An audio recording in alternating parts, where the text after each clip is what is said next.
لباس کی دو قسمیں ہیں۔ ایک لباس وہ جو انسان اپنے جسم کو ڈھانکنے کے لیے استعمال کرتا ہے، دوسرا لباس ہو جو اس کی روح کو، نفس کو ڈھانکتا ہے۔ اس لباس کا نام قرآن کے الفاظ میں تقویٰ ہے۔ دونوں لباس کے لیے انزلنا کا لفظ قرآن استعمال کرتا ہے۔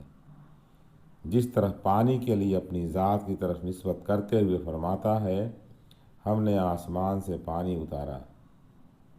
جیسے ہی ایک بچہ اس زمین پر اپنی آنکھیں کھولتا ہے، اس کے پاس موجود نس یا کوئی فرد فوراً ہی اس پر کوئی کپڑا ڈالتا ہے۔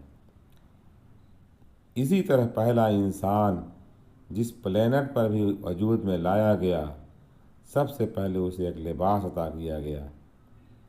ابلیس نے ابھی اپنا پہلا حملہ اس لباس کو اتروا کر کیا، لیکن اس پہلے انسان نے انتہائی تیزی کے ساتھ درخت کے پتوں ہی سے صحیح اپنے سطر کو ڈھانپ کر ابلیس کے حملے سے اپنے آپ کو بچا لیا۔ گویا لباس انسان کی فطرت میں داخل ہے، حیوان کی فطرت میں نہیں۔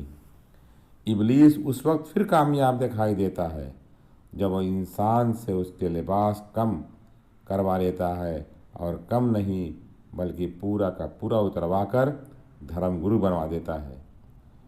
پھر وہی پہلا انسان جب ہمارے اس پلینٹ زمین پر یعنی ارتھ پر اتارا گیا ہوگا تو کسی لباس کے ساتھ ہی اتارا گیا ہوگا۔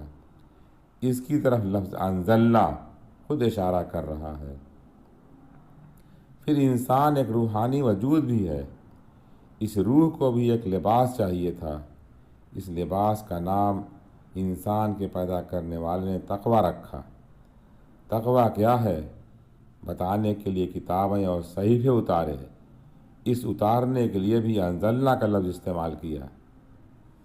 جب انسان کم لباسی یا بے لباسی پر اتر آتا ہے تو روح جو اسی جسم میں ہے وہ بھی بے حجاب ہو جاتی ہے۔